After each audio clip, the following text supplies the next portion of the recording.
Give him a hand, give him a hand. So thankful that everybody was able to enjoy all of that with us. And you guys are just going at it in the chat. I'm loving Michael. You're here from the UK again. Thank you so much for coming out, buddy. I really appreciate that.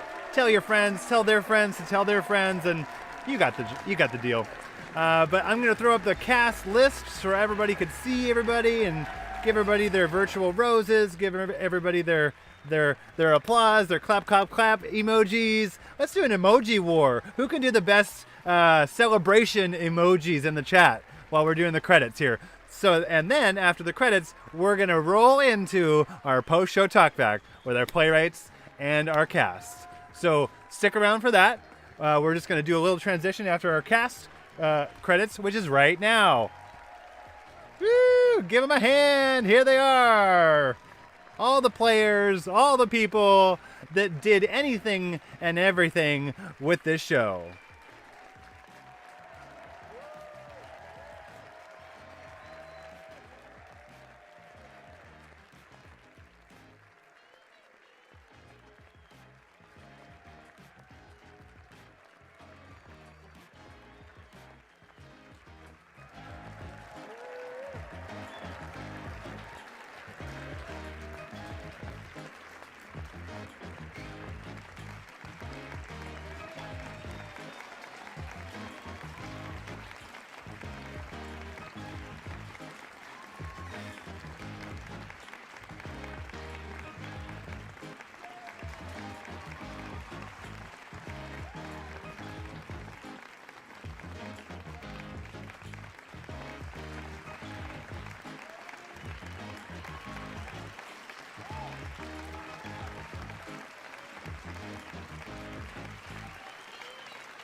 I'm loving it. I'm loving it. Keep it going. I'm loving all these emojis.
And thank you to our patrons.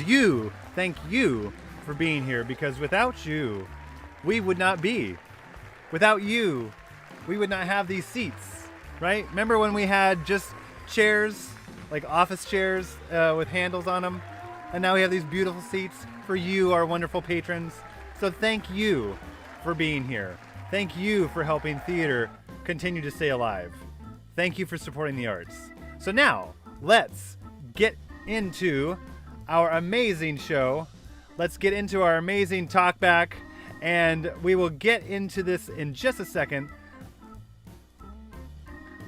So, in just 1 minute, we will be jumping into our amazing talkback with our playwrights, maybe some of our cast. We don't know who's going to show up. It's kind of a fun thing. So here we go, and we're going to jump into that in just a second. I'm so happy to have everybody sticking around. Let's check out in chat. Look at Patricia go with her cheers to you, my dear. That's right. Oh, and who's Island? Oh, that's Robert and Teresa. You guys are winning the emoji war. You guys won. That was awesome. So we're going to click into this. So hold on a second.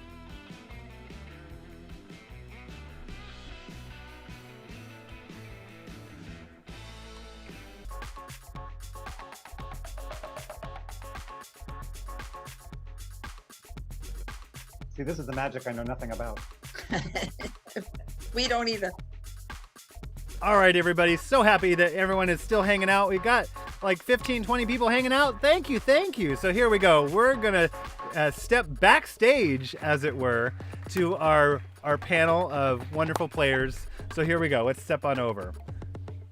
All right, everybody. We are live. Hello. Ned, why don't you take it away and introduce everybody? And as you can see, I'm flying this ship of my Millennium Falcon. Well, welcome everybody. Who I get to see on my screen are the playwrights and the actors who chose to be able to be with us this afternoon. We have Sherry Friedman, who wrote Waiting for Godzilla. We have, I'm just going to go in order of my screen here, which is going to look different for everybody else, I'm sure. Underneath that, I've got Gail Fleming, who was an actor in Pat Lynn's play Long Day's Journey, and below her is Pat Lynn, and below her is Jenny Lynn Bader, who wrote Pacific Coast Trail. I don't have either of those actors with us today. And then off to the other column, I have Deborah Savage, who wrote COVID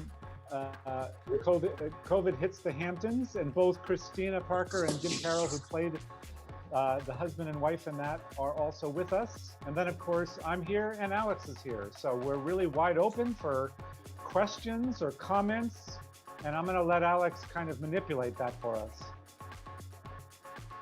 Yeah, so why don't you guys just kind of go around the gamut here, and maybe I'll direct you in the screen, and just kind of talk about your experience of how this became. And as we get questions in on the chat, so everybody out there in YouTube land, go ahead and type in chat and I'll feed questions in. It'll be magical. So let's see, Gail, how did this first come to you? How did it come to me? What do you mean? I mean, it came to me through Ned, of course. Yeah. So what was the introduction there? Like, it was like you were looking to do a show and this popped up. Did you submit anything as well? Or was it just like you wanted to do something? No, I think I'm in Ned's sort of back pocket or something. I mean, he just kind of keeps me in mind. And if something comes up that might be appropriate for me, then he lets me know. And he did. And I did. I love it. Yeah. Yeah. And I really liked the script, and I loved working with Summer and who I worked with before. And yeah, it was such a relief to be able to do something in theater again, even if it's not like what we're used to. Yeah, I should jump in and say, of course, I would see Gail every once in a while when I was out on my COVID walks. And that would always, hit my memory. And then she would always say, by the way, if anything comes up, let me know. So, it was a two-way street. Right. Yeah. We would walk dogs together sometimes. And yeah, it's like, hey, Ned, anything happening. I love it. It's that connection around the community, because we're still able to do things. Deborah, you are next on my list here. How did this birth? How did this come to be? And remind me, which show did you write? I wrote. I'm Deborah Savage, and I wrote "COVID Hits the Hamptons," Oh, yes. and Jim and Christina were absolutely brilliant in it. Thank you so much. And I read a little article about people in the Hamptons, which I'm not sure how famous the Hamptons are, but it's a very posh oceanfront community, and people had left a lot of their New York residents to go spend quarantine in Hamptons just about a year ago. This day a year ago. And I was reading about how they went to their little gourmet markets and snapped up everything they could get their very expensively manicured hands on, including, the best wines and everything, so they could endure the couple of weeks that we were expecting to have in quarantine.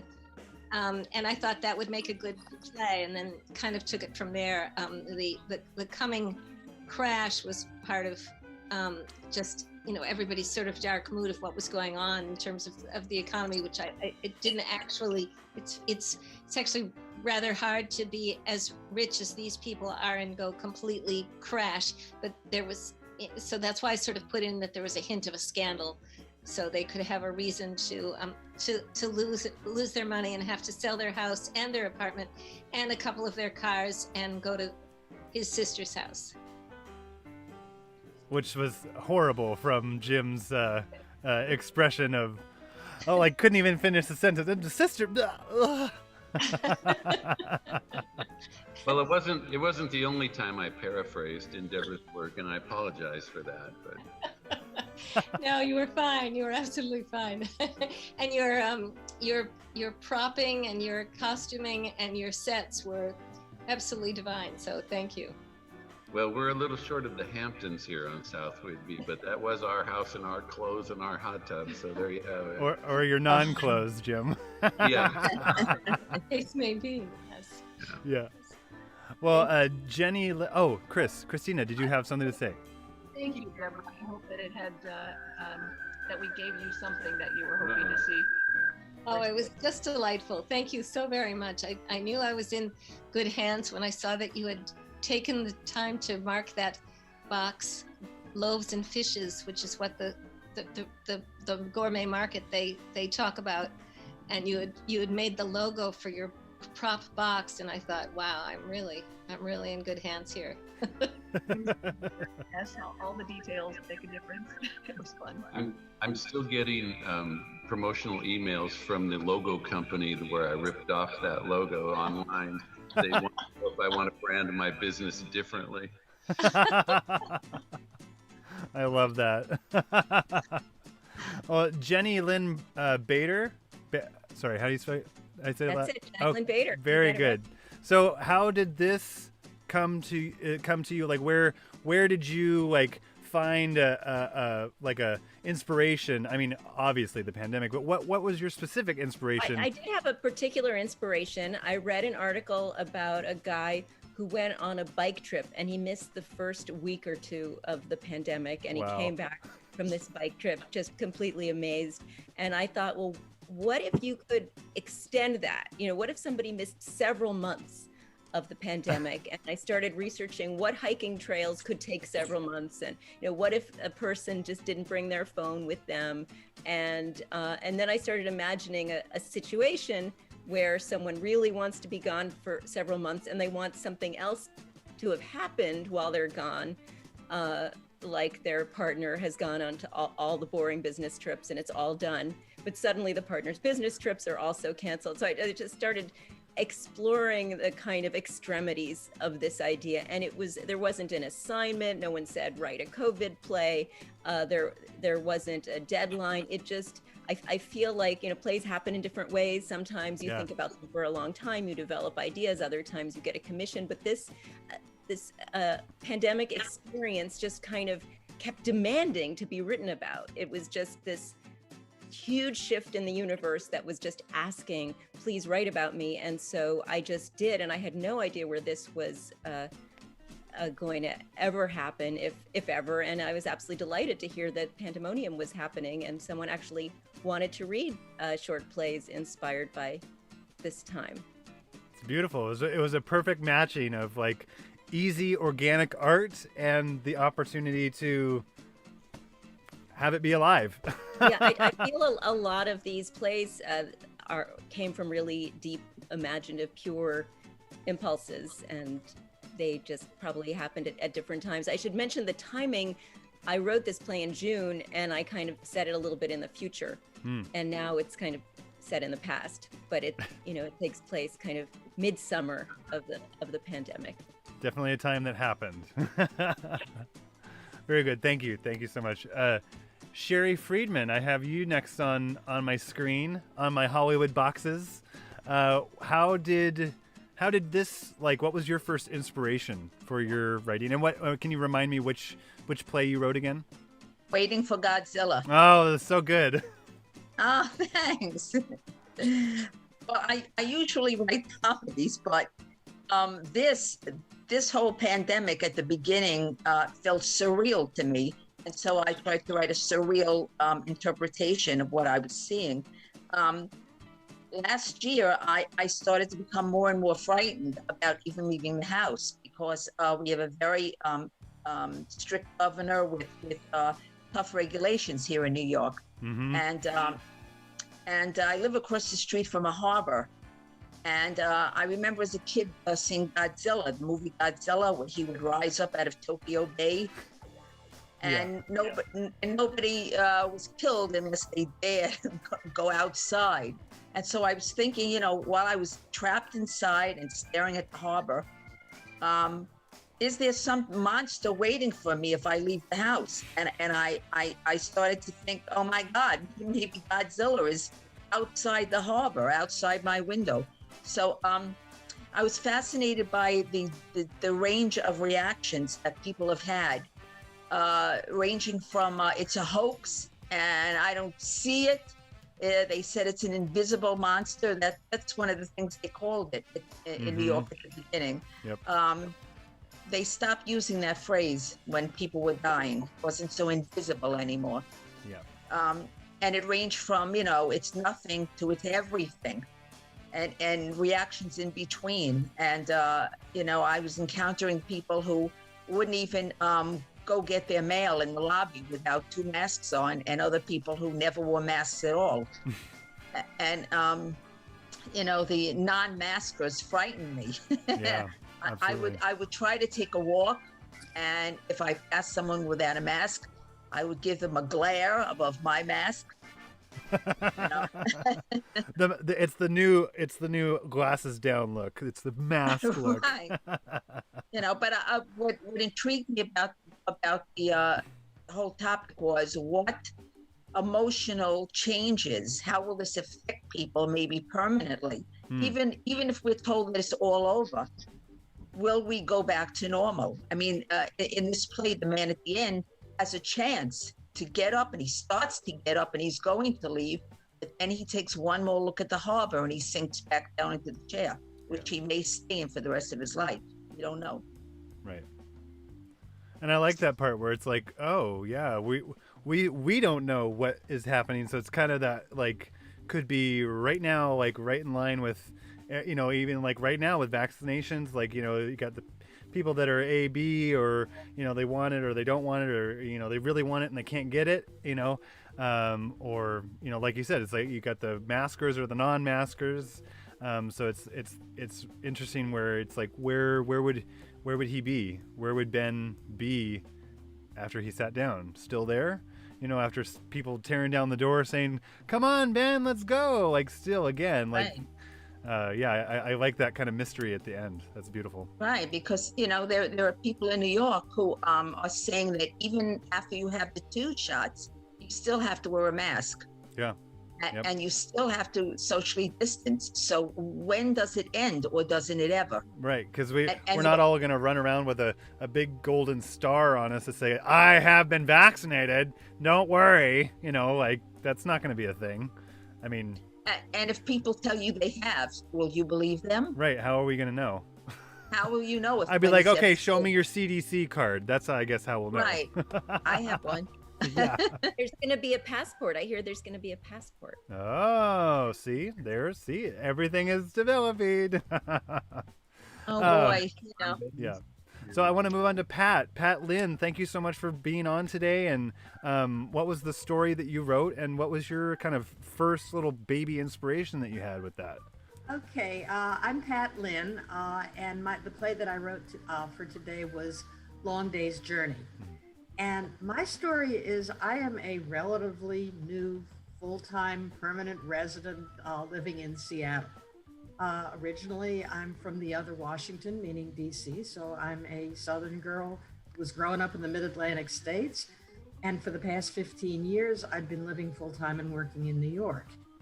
And I got to Outcast absolutely as a circuitous and serendipitous route.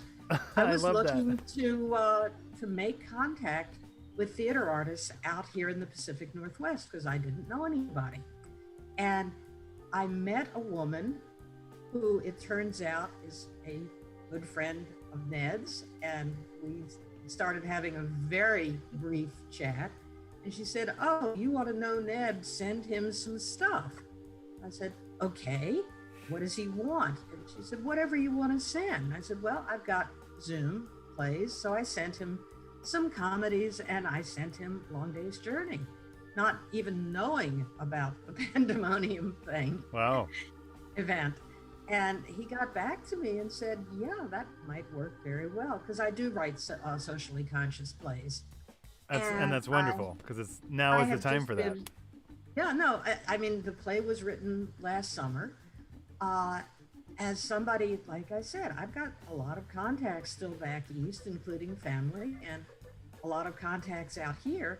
And I was just so fascinated with the experience of people back east not knowing what was going on out here. And I would get phone calls and they would say, "Ooh, is everything burning down?" And I'm saying, "What are you talking about?" "Well, we're seeing on the news that, this neighborhood is under siege." And it's like, well, I don't see it. I mean, and the play just organically and naturally evolved and erupted is the only way I can put it. And I could not have been more pleased with the work that Gail and Summer did. It's the first time I've seen it. And I loved Ned's direction on it. And thank you very much for giving me and Long Day's Journey this opportunity. Wonderful. Yeah, it was a fun, one of those where it's like some of them are funny and some of them are reality check. And I really like that about that play. And I think the funniest thing about it was the where Gail's character was like, "Practice. I got that because this is how I'm going to send out my messages." And, because she's like, "How did you do that in share screen so fast?" And good job, Ned, for being the director tech behind the stage to do that. It was really wonderful how that all came together. I didn't have to edit craziness together. So that was really wonderful that we were able to, record that live and have it be a thing. So I have to tell you that was Ned's genius, because the idea of inserting the footage from the protests came directly from him.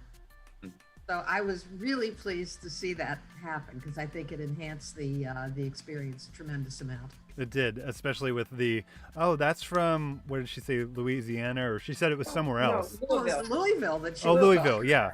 Right, and that was so what was going on too, where it's like my sister, she lives in Queens, Sherry, and she was sending me messages like, "I know this is not Seattle, but just so you know, this is what we see when they say Seattle's on fire." So it was quite eye-opening, the media, the way they like to twist things. Well, all I can say is the only reason we were able to do that with this play is because I've had a year of very good practice teaching online with Zoom. So I've had to learn how to share screen and many other things.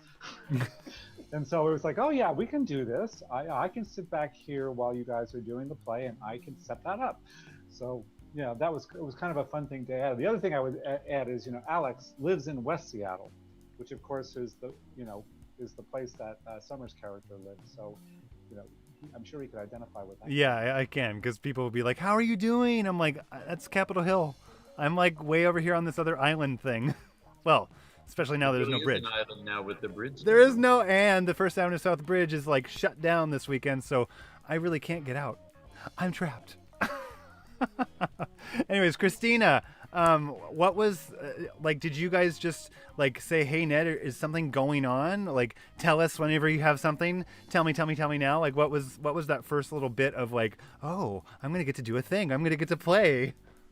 He probably got tired of us texting him every other day. Yet? Anything? Yet? I love that.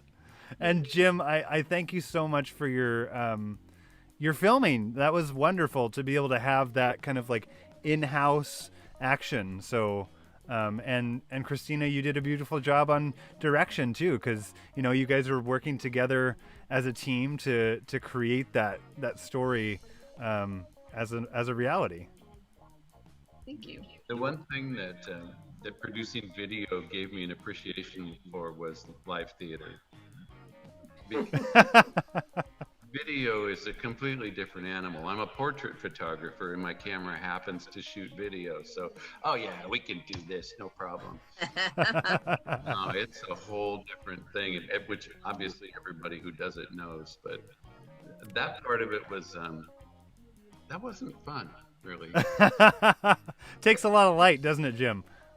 It takes a lot of light, and when you're doing, we didn't have two cameras, we couldn't crossfade, we couldn't, so everything was one take, and you get 27 lines in, and then you lunchbox on what that third word is, or the dog barks, or the dog barks, or the doorbell rings, or so it's a do-over. So yeah, I will not be doing film.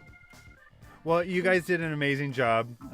You are such a beautiful pair that plays off of each other all the time, and it was wonderful to see you guys play with each other again, because when you guys are on stage, it's just so sweet, and it was just another little bit of that. So thank you for sharing that with us and working through those kinks. And let's see, I'm just looking through the chat here now to see if anybody threw in any questions. Ned, is there any question that you have that I can that you can shoot to them while I'm looking through the chat here? It's just us, Alex. Really, it's just us. No, somebody said they weren't warned about Jim's nudity. In one of our, we're sitting back to back. Oh. Okay, I just muted. Oh God. It's not me. I muted. Nope. Go ahead. There you go. Oh. In the chat. Do you have your speaker going there, Christina? I think so. One of us had to turn our speakers. I'll mute mine. Okay. How about that? There we go. Yes, I mastered technology. Oh. Nope. Let's see. I'm just gonna be quiet and. Okay, very good. There we go. Now it works. Okay, in chat somebody said something about Jim's. They should have been warned about Jim's nudity. Oh. We didn't realize that in one of the bloopers he actually stood up after the bathtub scene. Oh, in the blooper? That's so funny. Sorry, Jim. Well, I did have underwear on. I wasn't going to tell him that. Okay, let's see. Thanks for joining. Let's see. Anybody else have any fun things to say? Well, I had something I wanted to say. Please do. Which was, I wanted to thank Pat for what she said about Washington, D.C., because in my whole backstory thing with Zoey in Long Day's Journey, I imagined that that's where she lived, was Washington, D.C., but I didn't know. I kind of made that up. And so that was helpful confirmation. Yeah, I grew up in Washington, D.C., and the thing that is really funny that I've had to adjust to Channel 5 back in DC is Fox News. And Ugh. out here, of course, it's NBC. No, that was cute. Yeah. Yeah. So one more little question backstory wise. So Pat, where did Zoey come from originally? Oh, she was supposed to, I envisioned her as the grandmother who had raised Yes. her grandchild back in DC, growing up there, and the granddaughter had gone off to the Pacific Northwest to, find her fortune or her life. And she was living out here, and they just had this really deep friendship. But one is back with all the East Coast ties, let me put it that way, that can snare people.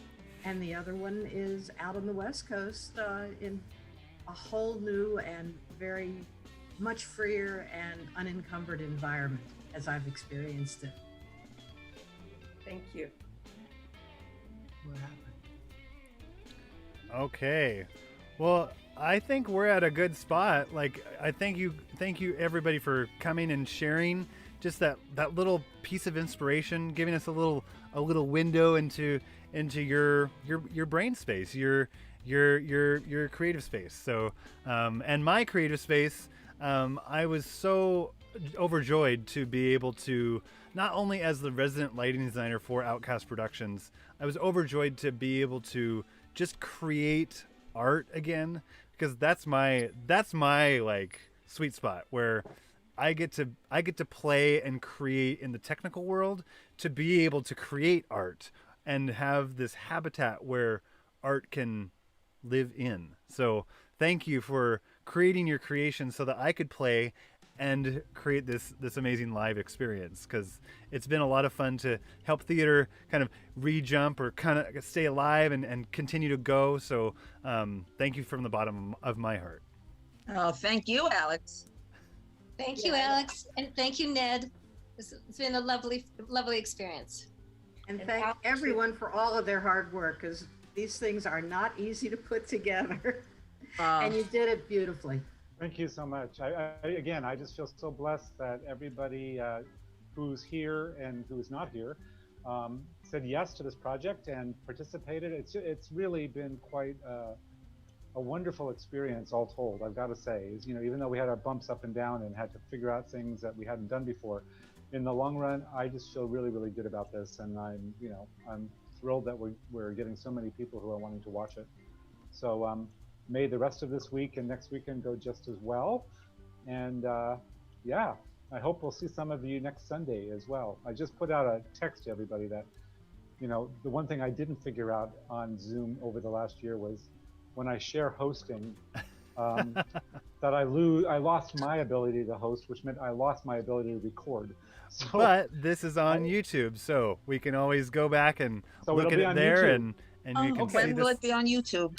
This is on the tail end of the broadcast, so you can go to the end of today's broadcast and see it there. So your ticket gives you the access to that link, and we'll be able to send you that if there's some confusion there. So thank you all so much for coming on today and being able to share your story, and we'll see you next time. So from my house to your house, from my heart to your heart, thank you so much, and this is Alex Wren signing off. Take care, everybody.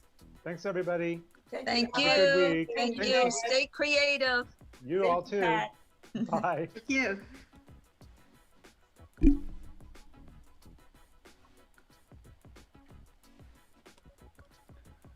All right, guys and gals and they, them, thank you so much for hanging out with us. That was so much fun to be able to hear some of the just inspiration. So thank you so much for all of that. And we will see you next time. So tell your friends, tell their friends to tell their friends, and their moms and their grandmas and their aunts and their uncles. And even some doggies and kitties can come too, because they like to laugh. They like to see us laugh, I think. Because I got my doggy co-pilot right back here. He's working hard. So thank you everybody for stopping by our our matinee today. Please come next week. Go ahead and purchase that ticket if you want to come to the next week, or even come to next week's matinee celebration. So this is Alex Wren with Outcast Productions signing off. Take care, everybody. Bye-bye for now.